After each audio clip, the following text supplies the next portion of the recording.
आज हम बात करने वाले हैं जैसे यूपीएससी प्रीलिम्स 2024 का रिजल्ट आउट हो चुका है। तो रिजल्ट के बारे में कल भी मैंने वीडियो के माध्यम से बात की थी और मेरे मन की जो बात थी वो भी मैंने बता दिया है। आज हमारा टॉपिक रहेगा कि क्या यूपीएससी अगर प्रीलिम्स आपका इस बार क्वालिफाई नहीं हुआ है तो क्या आपके पास कोई और ऑप्शन है या फिर इसमें प्लान बी लेके चलना चाहिए या नहीं चलना चाहिए, उसके बारे में बात करूँगा।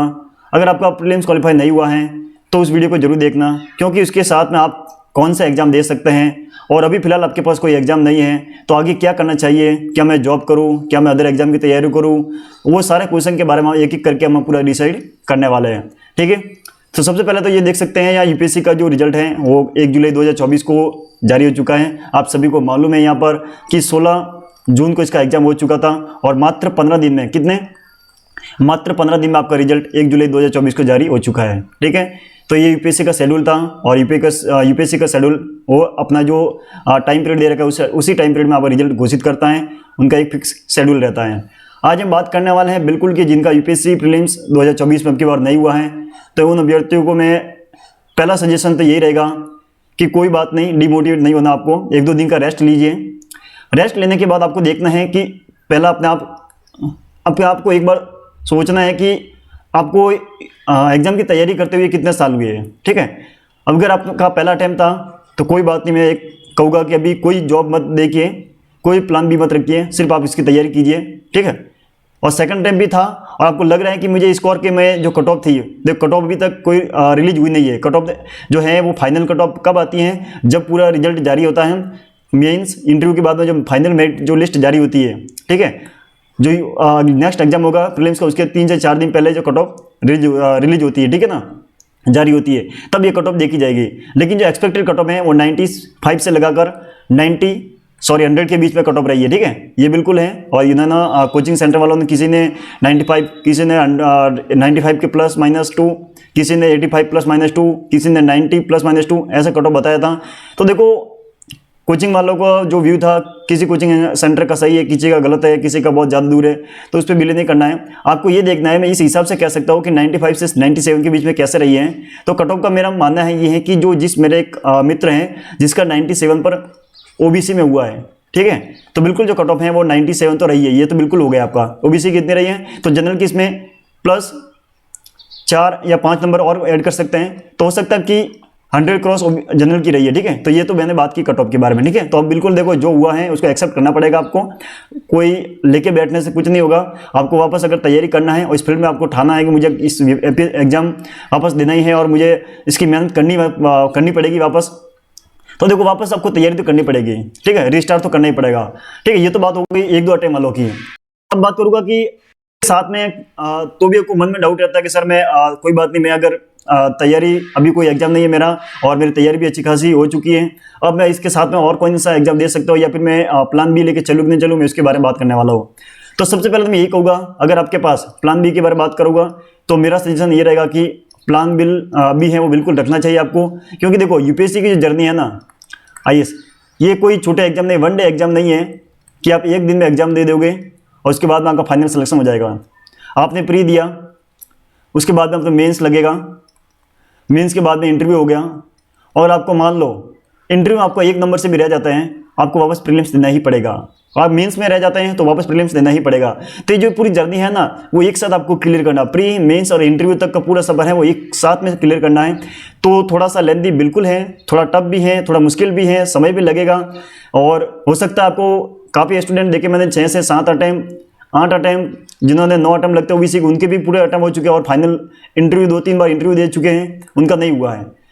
ठीक है, तो ये रियलिटी आपको एक्सेप्ट करनी पड़ेगी। मैं ये बोल रहा हूँ कि आपकी रियलिटी है ना वो एक्सेप्ट करनी पड़ेगी।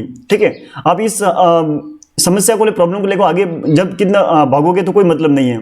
जो रियलिटी है उसको एक्सेप्ट करना पड़ेगा कि हाँ मुझे इसमें बड़ी जर्नी है, टाइम भी लग सकता है, हो सकता है मैं मेंस में थोड़ा मार्क कम हो जाए, वापस प्रीलिम्स देना पड़ेगा, हो सकता है अपने नसीब में ना हो, इंटरव्यू में 2-3 नंबर कम पड़ जाए फिर वापस आना हो, तो ये जर्नी बड़ी है।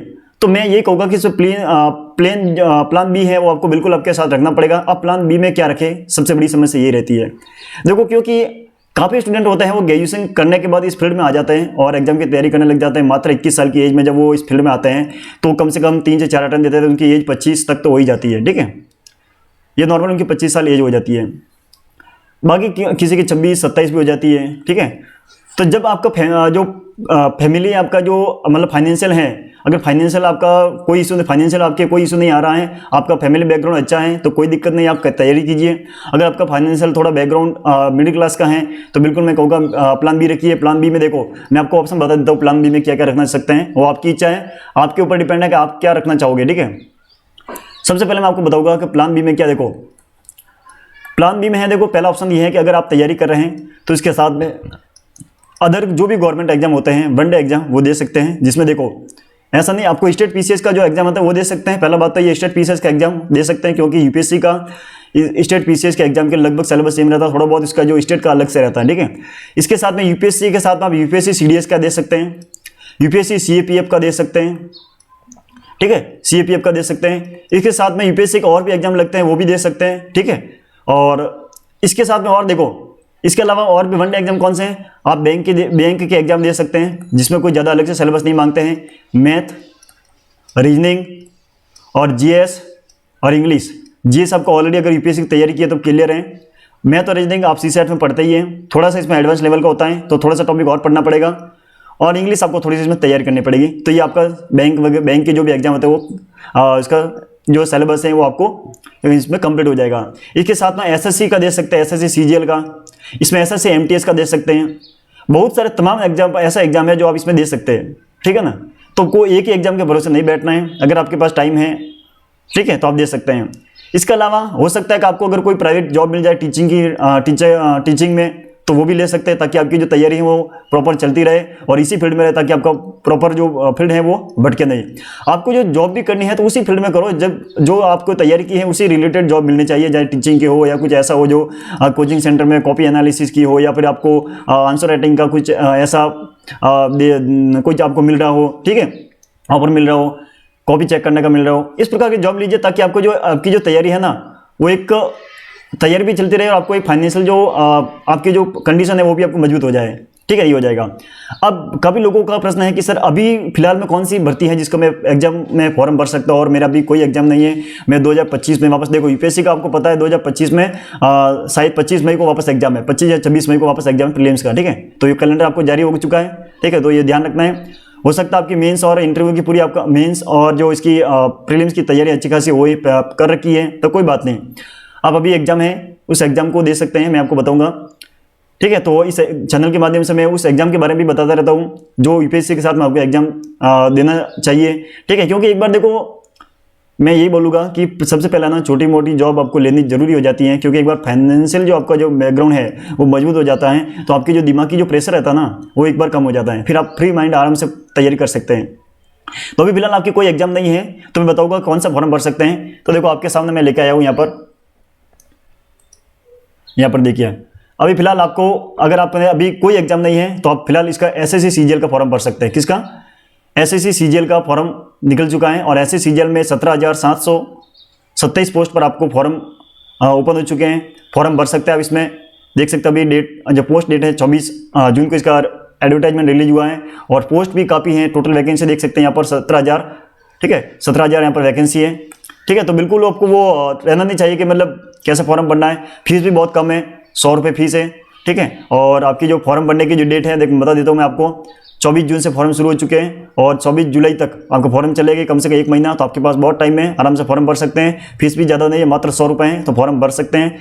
और बाकी पूरी मैंने इसके सिलेबस क्या रहेगा, कैसा एग्जाम शेड्यूल रहता है, क्या पोस्ट है, उसके बारे में पूरी डिटेल से मैंने एक वीडियो के माध्यम से, आप जब चैनल में जाओगे तो तीसरा या चौथा वीडियो होगा लेटेस्ट, उसमें मैंने बात की है सीजीएल के बारे में। ठीक है, तो वो आराम से वीडियो देखना आप, ताकि आपको समझ में आ जाएगा किस प्रकार सिलेबस रहता है, कैसे एग्जाम का शेड्यूल रहता है, प्री मेंस। इसमें इंटरव्यू नहीं है, सबसे बड़ी बात ये है, प्री और मेंस है, और मेंस में वो नहीं है कि आपको लिखना पड़ेगा, सिर्फ ऑब्जेक्टिव है। तो अगर आपकी इच्छा है तो इसमें फॉर्म भर सकते हैं। मेरा इसमें कोई ऐसा जितना ही आपको मैं सिर्फ बता रहा हूँ, प्लान बी में अगर आपको पास कोई अभी एग्जाम नहीं है तो इसमें एग्जाम दे सकते हैं। ठीक है, एसएससी सीजीएल का है, एसएससी एमटीएस का है, जो आप फॉर्म भर सकते हैं। तो ये तो आपका ओवरव्यू आपको एग्जाम देना कि देना, मैंने आपको बता दिया है कि इसके साथ में आप एग्जाम दे सकते हैं। ठीक है, ये रहा मैंने बात की प्लान बी के बारे में। ठीक है, अब इसके अलावा जो स्टूडेंट अभी तैयारी कर रहे हैं, उसको जो लग रहा है कि मैं पहला अटेम्प्ट था सर मेरा, मुझे प्लान बी रखना करनी चाहिए, तो मैं ये बोलूँगा कि अभी पहला अटेम्प्ट है तो प्लान बी मत रखिए। अगर पहला दूसरा अटैम्प्ट है तो प्लान बी मत रखिए, तीसरे चौथे अटैम्प्ट लगता है तब आपको प्लान बी की जरूरत पड़ती है, क्योंकि नॉर्मली एक दो अटैम्प्ट तो हर स्टूडेंट को नॉर्मली लगता ही है। फ्रेशर जो आएगा तो उसको एक दो अटैम्प्ट तो एग्जाम का जो पैटर्न है वो समझने में लगेगा ही, आपको ये बात ध्यान रखना पड़ेगा, ये तो लगेगा ही आपको, ठीक है, एक दो साल तो लगेगा। क्योंकि जब पहली बार आप तैयारी करते हैं, तैयारी करने के बाद पहला अटैम्प्ट देते हैं तो आपको पेपर का प्रीलिम्स का पेपर कैसे, देखो यहाँ पर घर बैठ के पेपर सॉल्यूशन करने में कोई वो बड़ी बात नहीं होती है। इस 2 घंटे में आपको पूरा पेपर का एनालिसिस करने में, हर सब्जेक्ट का पेपर प्रश्न पूछा जाता है, पेपर कहीं से भी पूछा जा सकता है, प्रश्न कैसा भी पूछा जा सकता है, उसको आपको हैंडल करना वो सबसे बड़ी बात है, और उस हैंडल करने में आपको सही आंसर लगाना वो बड़ी बात है। आगे नेगेटिव पॉइंट नहीं आना चाहिए, वो भी सबसे बड़ी बात है कि नेगेटिव मार्क नहीं जाना चाहिए, वो भी आपको दिमाग में रहता है। तो उस 2 घंटे के सफर में जो पेपर देने के बाद आपको जो प्रेशर होता है ना, वो एग्जाम के समय ही देखा जाता है, ठीक है। 2 घंटे का जो प्रेशर है एग्जाम के समय ही देखा जाएगा। आप बाकी किसी भी कोचिंग सेंटर की टेस्ट सीरीज लगाओ, कोई इसमें नहीं बता सकता है कि आपने कितना प्रेशर झेला है, ठीक है।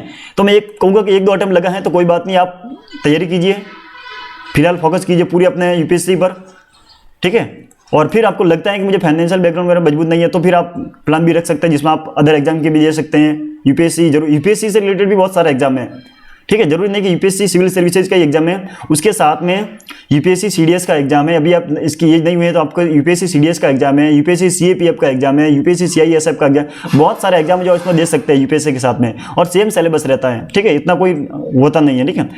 तो मेरे तो सिर्फ बताने का फर्ज था, ठीक है। तो ये आप रख सकते हैं प्लान बी के बारे में, ठीक है। आपको ये मैंने पूरे ऑप्शन बता दिया है, बिल्कुल आप भटकोगे नहीं। मेरी यही आशा रहती है कि जो भी कोई स्टूडेंट तैयारी कर रहे हैं तो बिल्कुल आपको मैं सही राह में दिखाने के लिए कोशिश करूं, ताकि जो नए फ्रेशर हैं वो भटके नहीं। दिक्कत ये होती है कि जो कोचिंग के बाजार में जो यूपीएससी का मार्केट इतना बड़ा हो चुका है कि हर जो कोचिंग सेंटर वाला है अपनी अलग रणनीति बताते हैं, हर कोई स्टूडेंट अपनी अलग बताता है। मैं सिर्फ आपको रियलिटी सच्चाई बताता हूँ कि जो है वो है, आपको जो रियलिटी है, प्रॉब्लम है तो आपको एक्सेप्ट करना ही पड़ेगा। एग्जाम का शेड्यूल है तो एग्जाम का शेड्यूल एक्सेप्ट करना ही पड़ेगा। मैंने ये बात कल वीडियो के माध्यम के जब रिजल्ट आया तब भी मैंने बोला था कि आपको डिमोटिवेट नहीं होना है। आपको पता है कि 1000 वैकेंसी है तो इसमें 14,000 लोगों को ही यहाँ पर मेंस के लिए लिया है, तो जो बाकी जो, ठीक है, 14,000 लोगों को लिया है, लेकिन पोस्ट कितनी थी, 1000 थी, लेकिन इसमें फॉर्म कितने भरे गए थे प्रीलिम्स में, 5 से 6 लाख लोगों ने यहाँ पर एग्जाम दिया था। तो 5 से 6 लाख में से 14,000 लोगों को ही यहाँ पर यूपीएससी ने लिया है मीन्स के लिए। तो जो बाकी के एग्जाम थे, मान लो कि 5 लाख फॉर्म भर गए थे, उसमें से 14,000 लोगों को लिया है, तो कम से कम 4.75 लाख लोग, 4.25 लाख लोग, ठीक है, 4.75 लोग मान लो, समझ जाओ आप। तो इतने भी स्टूडेंट है ना, इतने भी स्टूडेंट वो भी फेल हुए हैं, ठीक है। तो ये आपको रियलिटी एक्सेप्ट करनी पड़ेगी, क्योंकि इतना बिल्कुल होना ही है उसको। अब इसमें से हो सकता है सीरियस स्टूडेंट कम हो, ठीक है। अब इसमें जो मेंस लिखे, जो जिनका मेंस हो उसमें भी 3,000 लोगों को लेंगे, ठीक है, इंटरव्यू के लिए, और फाइनल कट ऑफ बनेगी वो 1,000 लोग बनेगी। तो ये तो रियलिटी आपको एक्सेप्ट करनी पड़ेगी, और आपको तपना पड़ेगा, हर दिन मेहनत करनी पड़ेगी, अच्छी मेहनत कीजिए आप। हो सकता है आपको 1 बार अटेम्प्ट में नहीं हो, 2 बार अटेम्प्ट में नहीं हो, 3 बार अटेम्प्ट में नहीं हो, चौथा टाइम आपका प्री मेंस इंटरव्यू एक साथ में हो जाए, तो वो आपको तपना पड़ेगा। अपनी मेहनत है, अपनी मेहनत का एनालिसिस करना पड़ेगा। पेपर को देखिए, कौन सी गलती हुई आपको एग्जाम में, उसको एनालिसिस कीजिए। कौन सी गलती अब की बार वापस एग्जाम हो तब नहीं करनी है, इस बात को विशेष आपको ध्यान रखना है, ताकि आपको जो सक्सेस रेशियो है ना वो बढ़ जाएगा। और धीरे धीरे जो आपको जो मार्किंग हो हमेशा बढ़ती रहनी चाहिए, घटती नहीं रहनी चाहिए। ये सबसे बड़ी आपका जो एक पॉइंट आपको ध्यान रखना है। तब बाकी सब चीज़ आप समझदार हैं, आप सिविल सर्विसेज की तैयारी कर रहे हैं तो आपको इस बारे में सब मालूम है। ज़्यादा मैं नहीं बताऊंगा, मैं सिर्फ इतना बताऊंगा कि आप किसी राह से, जो जिस राह पे चल रहे हैं उस राह से भटके नहीं, इसलिए बात कर रहा हूँ। और प्लान बी की मैं इसलिए बात कर रहा था क्योंकि हो सकता है अभी आपका कोई एग्जाम नहीं हो और 1 साल में एग्जाम हो, आपकी तैयारी अच्छी खासी हो सके, और अभी आपको ध्यान नहीं हो कि मुझे कौन सा एग्जाम देना चाहिए। तो अभी फिलहाल जो भर्ती ऐसे सीजीएल का है, आईबीपीएस बैंक का पीओ का था, अपना फॉर्म नहीं भरा होगा तो कोई बात नहीं, 27 तारीख को डेट चली गई है, मैंने वीडियो के माध्यम से बताया भी था। तो मैं आप वीडियो के तो हमारे चैनल से जुड़े रहिए, ताकि जो भी भर्ती आती है मैं उसको अपडेट देता रहता हूँ। चाहे आपको फॉर्म भरना नहीं भरना वो अलग बात है, लेकिन इस वीडियो को देखिए आप, ताकि आपको पता चल जाता है कि हाँ अगर मैं उस फॉर्म भरने लायक हूँ तो भर दीजिए, कोई बात नहीं, फीस को ज़्यादा नहीं रहती है। मैं जब भी वैकेंसी लेके आता हूँ उसको 100 रुपये, मात्र 150 रुपये फीस रहती है। फॉर्म भर लीजिए, आपको हो सकता है आपका कोई एग्जाम नहीं हो, आपकी तैयारी चाहिए जीएस पट्टा का मैथ रीजनिंग करके आप एग्जाम क्वालिफाई कर सकते हैं। मेरा मानना ये है कि छोटी मोटी जॉब एक बार आपके हाथ में लग जाती है तो उसके बाद में आप अच्छी बेटर तैयारी कर सकते हैं। आपको अच्छी खासी आप एक जो बैकग्राउंड, जो पैसों की जो दिक्कत होती है, सबसे बड़ी दिक्कत मनी की होती है, पैसों की, ठीक है। जो बाहर रहते हैं, जो दिल्ली लेके तैयारी करते हैं, उसकी सबसे बड़ी दिक्कत पैसों की होती है। महीने का 10 से 12,000 रेंट का खर्चा आता है, वो सबसे बड़ी दिक्कत है। तो वो अगर आपका मजबूत हो जाता है तो आप एग्जाम से फ्री माइंड से एग्जाम की तैयारी कर सकते हैं, ठीक है। बस इतना ही मैं कहना आया था। आपको इच्छा है तो यूपीएससी के साथ में आप सीजीएल का फॉर्म भर सकते हैं और तैयारी का एग्जाम दे सकते हैं। मात्र 100 रुपये फीस है। बाकी पूरी वीडियो की डिटेल है मैं लिंक में डाल दूंगा डिस्क्रिप्शन में, वहाँ से देख सकते हैं, या फिर आप चैनल में जाओगे तो वहाँ पर सेकंड या थर्ड वीडियो होगा लेटेस्ट, जो आप देख सकते हैं। पूरी डिटेल से मैंने बताया कि क्या सिलेबस रहेगा, क्या एग्जाम का पैटर्न रहेगा, कट ऑफ कैसे होती है, उसमें कितनी जाती है, वो सब मैंने बता दिया है। ठीक है, आई होप मित्रों आपको वीडियो अच्छा लगा है तो वीडियो को शेयर कीजिएगा, अपने साथियों तक पहुंचाइए। डिमोटिवेट बिल्कुल नहीं होना है आपको। देखो इस फील्ड में उतरे हैं तो आपको हो सकता टाइम लगेगा, लेकिन आपको टाइम देना पड़ेगा आपको। ठीक है, तो बिल्कुल डिमोटिवेट नहीं होना, मेरा भी नहीं हुआ है। ठीक है ना, तो मैं भी तो तैयारी कर रहा हूँ ना। आपको ये देखना है कि आपका स्कोर तो अच्छा आ रहा ना, आपका 90 अगर 80 से आपके 85 के बीच में या 80 से 90 के बीच में स्कोर आ रहा तो बहुत अच्छा स्कोर आ रहा आपका, बहुत अच्छी मेहनत की आपने। तैयारी कीजिए, आप आगे मेंस की तैयारी कीजिए। फिलहाल दिसंबर तक कोई एग्जाम नहीं है, नई एग्जाम देना है, फिर यूपीएससी की करनी है तो कोई बात नहीं, आप दिसंबर तक मेंस की तैयारी कीजिए, आंसर राइटिंग लगाइए वगैरह। नेक्स्ट वीडियो की बात करेंगे हम पूरा कैसे मेंस की अभी आगे तैयारी करनी है वो की बात करेंगे। ठीक है, तो हर दिन मैं आपको वीडियो के माध्यम से आपको बताऊंगा, और जब मैं भी मेंस का जो भी लिखूंगा आपको इसमें बताऊंगा। ठीक है ना, कैसे मेंस के लिखने होते हैं, कैसे पेपर का एनालिसिस करना होता है, उसके बारे में बात करेंगे। अगला जब भी वीडियो आएगा मैं थोड़ा प्रीलिम्स अभी 2024 का जो पेपर हुआ है जीएसएससी सेट का, उसका मैं एक विशेष में पूरा एनालिसिस लेके आऊँगा, ताकि आपको थोड़ा एक और अंदर से समझोगे आप कौन सी गलतियाँ की, कौन सी गलती नहीं करनी चाहिए, उसके बारे में बात करेंगे। ठीक है, तो आई होप आपको वीडियो अच्छा लगा है तो वीडियो को शेयर कीजिए। मिलते हैं नेक्स्ट वीडियो में, तब तक के लिए जय हिंद, जय भारत।